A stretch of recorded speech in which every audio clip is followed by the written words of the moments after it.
হতাশা মাদক দিয়ে দূর হয় না। হতাশা দূর হবে, বলে দিব, তিনটা জিনিস, মাত্র তিনটা। কয়টা ভাই? এক, 5 ওয়াক্ত নামাজ। এক কি? নামাজে আপনি অজু করে সেজদা দেন, ইনশাল্লাহ আপনার মনে প্রশান্তি না আসলে আমাকে এসে বলেন যে আসে না। চোখের পানি, মনের আবেগ যা আছে আপনার ভিতরে, কষ্ট, দুঃখ, যন্ত্রণা, সব আল্লাহকে ঢেলে দিবেন ইনশাল্লাহ। নিজের আবেগ ধরে রাখবেন এখানে, আপনি আল্লাহর জন্য ঢেলে দিবেন। মানুষকে আবেগ দেখা কি লাভ? মানুষ আপনার চোখের পানির মর্ম বুঝবে? মানুষ কি মানুষের চোখের পানির মর্ম বুঝে? আপনার পিতা যদি মারা যায়, আমার কাছে এসে দোয়া চান কান্নাকাটি করে, আমি দোয়া করতে পারবো, কিন্তু আমি কিন্তু আপনার ফিলিংসটা বুঝতে পারবো না। আপনার অনুভূতি কে বুঝতে পারবেন? আল্লাহ পাক আপনার ঘাড়ের রগের চেয়েও কাছে আছেন। সুবহানাল্লাহ, সুবহান আল্লাহ পাক ঘাড়ের রগের চেয়ে কাছে আছে। গতকালকে বাংলাদেশের একজন বরেণ্য আলেমের সাথে একটা কনফারেন্সে ছিলাম। উনি বলছিলেন যে এক ব্যক্তি, এটা শোনেন, এক ব্যক্তি খুব তার শখ যে তিনি সাহাবীদের মতো নামাজ পড়া শিখবেন। কথা বুঝতে পারছেন? সাহাবীদের মতো নামাজ শিখবেন। তো একজন বরেণ্য আলেমের কাছে এসেছেন, এসে বলছেন যে আমাকে সাহাবীদের মতো নামাজ শিখিয়ে দেন। তখন সেই আলেম আরেকজন আলেমের সন্ধান দিয়েছেন, যা তুমি তার কাছে যাও, তিনি শেখাবেন। তো সেই ব্যক্তি একটু অবাক হয়েছেন, কারণ যাকে প্রশ্ন করেছিলেন তিনি অনেক বড় মুহাদ্দিস, আর যার কাছে পাঠানো হচ্ছে তিনি অত বড় মুহাদ্দিস নন, কিন্তু আবেদ, আমল করেন। তাকে গিয়ে বলছেন উনি আমাকে পাঠিয়েছেন সাহাবীওয়ালা নামাজ শিখিয়ে দেন। তখন তিনি বলছেন ঠিক আছে, সুন্দর করে অজু করে আসো, সুন্দর করে অজু করে আসো।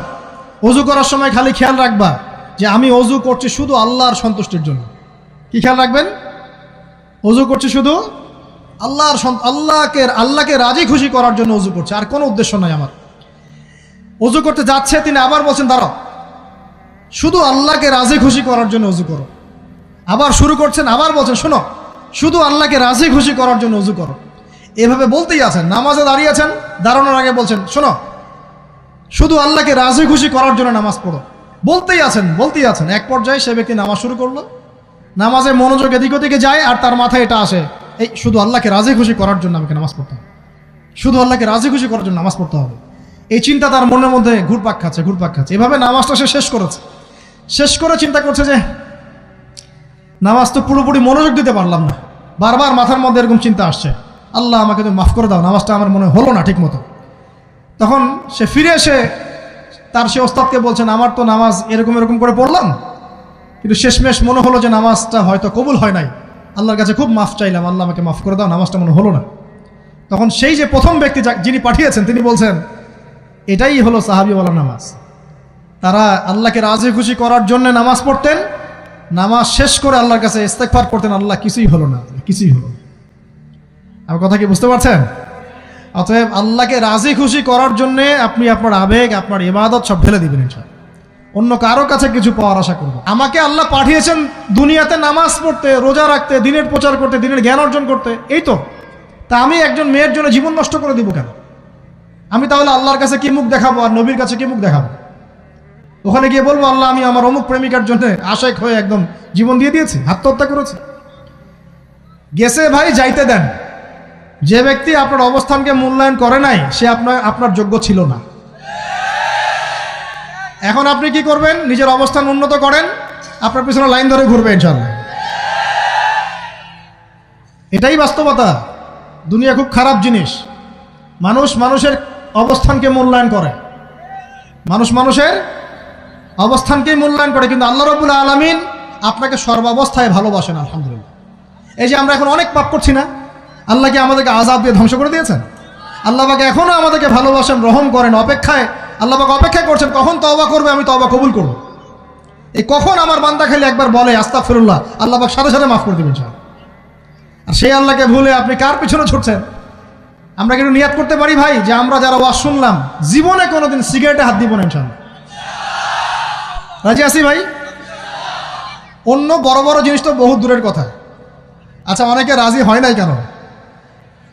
আপনারা কি অলরেডি আসক্ত? আমি অনেক ভাইকে দেখেছি মাশাআল্লাহ ইফতার খুলেই একদম বেনসন টানা শুরু করে। হ্যাঁ, এটা যে হারাম আপনাদের কেউ ওয়াজ করে শোনায় নাই? এটাকে কি মনে করেন আপনারা, হারাম না হালাল? কেউ বলেছে মাকরু, নাকি মাকরু ফতোয়া দিয়েছে? মাকরুহ শব্দের অর্থ জানেন আপনি? মাকরুহ শব্দের অর্থ কি একটু শোনেন। সূরা বনী ইসরাঈল খুলবেন। কোন সূরা? সূরা বনী ইসরাঈল আল্লাহ পাক বলছেন, আমি বনু ইসরাঈলকে এই কাজগুলো করতে নিষেধ করেছিলাম। কোন কোন কাজ? জেনা করো না, জেনার ধার কাছে যেও না, এতিমের মাল আত্মসাৎ করো না, শিরিক করো না ইত্যাদি। যারা আলেম আছেন তারা আমার কথা বুঝবেন। এই কাজগুলোর পরে আল্লাহ পাক বলছেন যে এই প্রত্যেকটা কাজ আল্লাহর কাছে মাকরুহ, অপছন্দের। কিসের? অপছন্দ। আর এটাকে আপনি সহজ মনে করছেন? নিয়াত করি আল্লাহ পাকের সন্তুষ্টির জন্য আমরা কোনোদিনও মাদকের সাথে সম্পৃক্ত হব না ইনশাআল্লাহ। আর বিশ্বাস করেন, শুধুমাত্র মাদকদ্রব্য নিয়ন্ত্রণ অধিদপ্তর এই আইন কানুন এগুলো দিয়ে, জরিমানা দিয়ে মানুষকে মাদক ছাড়ানো যাচ্ছে না, যাবে না।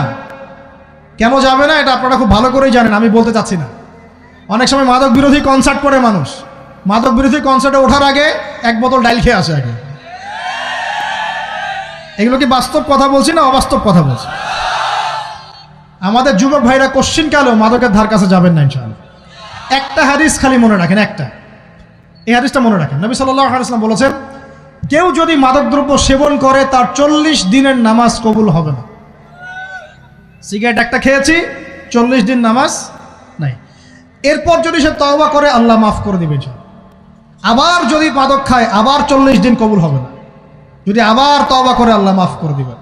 আবারও যদি খায় আবারও 40 দিন কবুল হবে না। আবারও তওবা করলে আল্লাহ আবার মাফ করে দিবেন। চতুর্থবার সে যদি মাদক খায়, আল্লাহ রসুল সাল্লাল্লাহু আলাইহি ওয়াসাল্লাম বলছেন, আল্লাহ পাক কিয়ামতের মাঠে তাকে তিনাতুল খাবাল পান করাবেন। কি পান করাবেন? তিনাতুল খাবাল। সাহাবীরা বললেন, ইয়া রাসূলুল্লাহ, এটা কি তিনাতুল খাবাল? কি?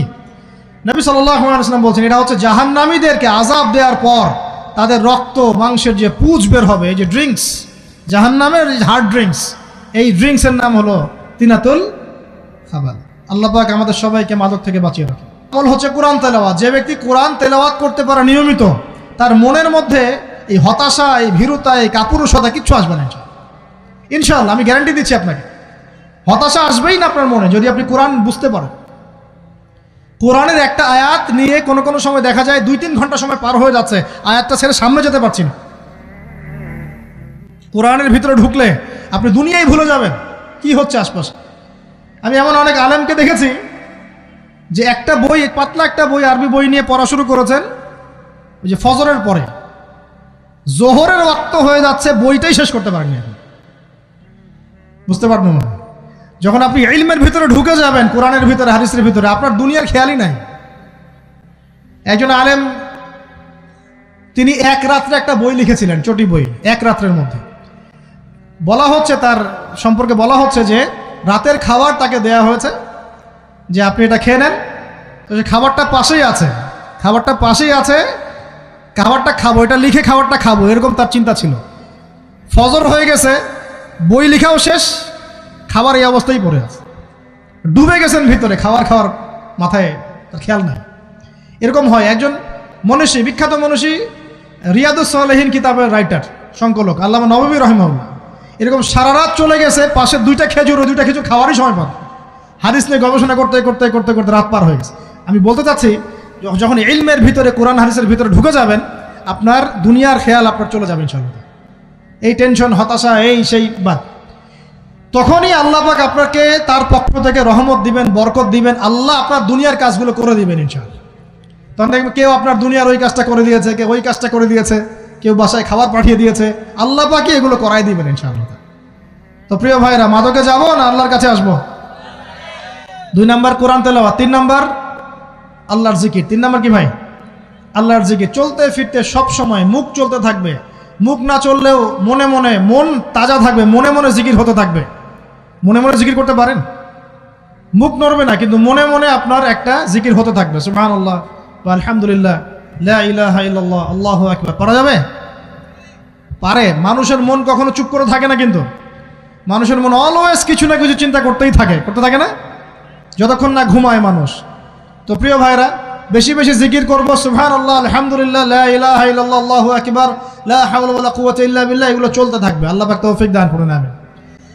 আমরা আমাদের সমাজে যুবকদেরকে এরকম টিকটকে দেখছি, অনলাইনে আসক্ত দেখছি, জেনায় আসক্ত দেখছি, পর্নোগ্রাফিতে আসক্ত দেখছি। আমরা দেখছি আমাদের যুব সমাজকে মাদকে আসক্ত, কিশোর গ্যাংয়ে আসক্ত।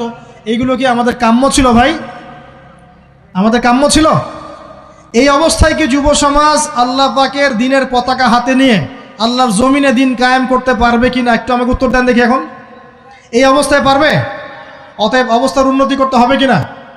উন্নতির জন্য রাজি আছি কিনা ইনশাআল্লাহ? আমরা চাই কি আল্লাহ পাকের দিনটা আল্লাহর জমিনে প্রতিষ্ঠা লাভ করুক, আল্লাহর দিন সবার ঘরে ঘরে পৌঁছে যাক, আল্লাহ পাকের দিনের যে সৌন্দর্য সবাই সেটাই, এই সৌরভটা সবাই পাক। আমরা চাই কিনা সমাজে শান্তি প্রতিষ্ঠা হোক, আবার সেই রাসূলের মতো যুগ চলে আসুক? আমরা চাই কিনা? অতএব আমাদের সবাইকে যৌবনের এই প্রলোভনগুলো থেকে বেরিয়ে এসে আল্লাহ পাকের ইবাদতে আত্মনিয়োগ করতে হবে। আল্লাহ পাক আমাদের সবাইকে তৌফিক দান করুন, বলি আমিন। আমাদের সবাইকে আল্লাহ রাব্বুল আলামিন কুরআন এবং হাদিসের গভীর জ্ঞান অর্জন করার তৌফিক দান করুন, বেশি থেকে বেশি ইবাদত করার তৌফিক দান করুন। আল্লাহ পাক সবাইকে হারাম সমস্ত রিজিক থেকে বাঁচিয়ে রাখুন, জেনা, ব্যভিচার এবং নারীর ফিতনা, মাদক থেকে আল্লাহ বাঁচিয়ে রাখুন। আল্লাহ পাক আমাদের সবাইকে হালাল রিজিক, হালাল সম্পর্ক যথেষ্ট করে দিন। আল্লাহ পাক আমাদের সবাইকে যেন দিনের দাওয়াতের মেহনত করার তৌফিক দান করেন এবং আলেম ওলামার সাথে পরামর্শ করে দিন শেখার এবং বোঝার তৌফিক দান করেন। যুবতী দিনী বোনদের জন্য, এখানে বোনরা আছেন না? আছেন কি না? দিনী বোনরা আছেন? একটা নসিহত দিনী বোনদের জন্য আমি একটা নসিহত করতে চাচ্ছি, একটা নসিহত। আমার এই একটা নসিহত একটু মন দিয়ে শুনুন প্রিয় দিনী বোন। রাসূলুল্লাহ সাল্লাল্লাহু আলাইহি ওয়াসাল্লাম আমাদের দিনী বোনদের জন্য জান্নাতে যাওয়ার একটা ফর্মুলা বলে দিয়েছেন। আমি কি বলবো সেটা? আচ্ছা, রাসূলুল্লাহ সাল্লাল্লাহু আলাইহি ওয়াসাল্লাম বলেছেন আমাদের দিনী বোনেরা, আমাদের মায়েরা, এই নারী জাতি মাত্র 4টা কাজ করলে জান্নাতের যে কোনো দরজা দিয়ে ইচ্ছা প্রবেশ করতে পারবে ইনশাআল্লাহ। খুশি হন নাই? কয়টা কাজ? মাত্র 4টা। এক, যদি আমাদের দিনী বোনেরা 5 ওয়াক্ত নামাজটা ওয়াক্ত মতো পড়ে, আল্লাহ পাক তৌফিক দান করুন, বলি আমিন। 2 নাম্বার, যদি তারা রমাদান মাসের রোজাটাকে ঠিক মতো আদায় করতে পারে। 1 নাম্বার 5 ওয়াক্ত নামাজ ঠিকঠাক আদায় করা, 2 নাম্বার রমজান মাসে সাওম রাখা, 3 নাম্বার তাদের লজ্জাস্থানের হেফাজত করা, মানে শরঈ পর্দা মেনটেন করা, শরঈ পর্দা মেনটেন করা। এবং আমি বলে দেই, চেহারাটা আপনাদের পর্দার অন্তর্ভুক্ত। এটা নিয়ে অনেক বাকবিতণ্ডা হয় না সমাজে, চেহারা দেখানো যাবে কি যাবে না ইত্যাদি। চেহারা আপনার পর্দার অন্তর্ভুক্ত বিষয়, ফুল স্টপ। এর উপরে ফতোয়া অনেকভাবে দিচ্ছে, কিন্তু বরেণ্য উলামায়ে কেরামের কিতাবগুলো ঘাটাঘাটি করেন, তাদের ফতোয়া হচ্ছে চেহারা আপনার পর্দার অন্তর্ভুক্ত বিষয়, চেহারা ঢেকে রাখবেন। আল্লাহ পাক তৌফিক দান করুন। চোখ থাকবে খোলা, ঠিক আছে। 4 নাম্বার, স্বামীর আনুগত্য করতে হবে। স্বামীর আনুগত্য, এই যে আনুগত্য শব্দ শুনলেই মানুষের একটা মানে নেগেটিভ ধারণা তৈরি হতে পারে। স্বামীর আনুগত্য মানে কি আমি তার দাসত্ব করব? আনুগত্য মানে, প্রিয় দিনী বোন, আনুগত্য মানে দাসত্ব নয়। আনুগত্য মানে কোরআন সুন্নাহর যে বিধানগুলো আপনার স্বামী আপনাকে পালন করতে বলবে, আপনি সেগুলো করবেন, আপনি করতে বাধ্য। কিন্তু স্বামী যদি কোরআন সুন্নাহর বাইরে কিছু করতে বলে, সেটা মানতে আপনি বাধ্য নন। স্বামী যদি আপনাকে বলে যে সুদ খাও, এই যে সুদী এনজিওতে আসো, নাম লেখাও। স্বামী যদি আপনাকে বলে যে আসো বেপর্দায় বাইরে যাই, সাজুগুজু করে বের হও, চলো ঘুরে আসে বেপর্দায়। স্বামী যদি বলে দেবরকে একটু খাবারটা দিয়ে আসো, আমার অফিসের কলিগ আসছে, খাবার পরিবেশন করো, আসো ডাইনিংয়ে আসো। এই যে হারাম কাজ, বেপর্দার আদেশ করছে, সুদের আদেশ করছে, আপনি সেগুলো পালন করবেন না। কিন্তু হালাল বৈধ যে কোনো বিষয় আপনি স্বামীর আনুগত্য করবেন, এটা আপনার উপর ফরজ। এই 4টা কাজ যদি আপনি করতে পারেন, জান্নাতের যে কোনো দরজা দিয়ে ইচ্ছা আপনি প্রবেশ করতে পারবেন ইনশাআল্লাহ। আল্লাহ পাক আমাদের দিনী বোনদেরকে এই 4টা কাজ করার তৌফিক দান করুন। আমাদের সবাইকে আল্লাহ পাক জান্নাতের জন্য কবুল করুন, বলি আমিন।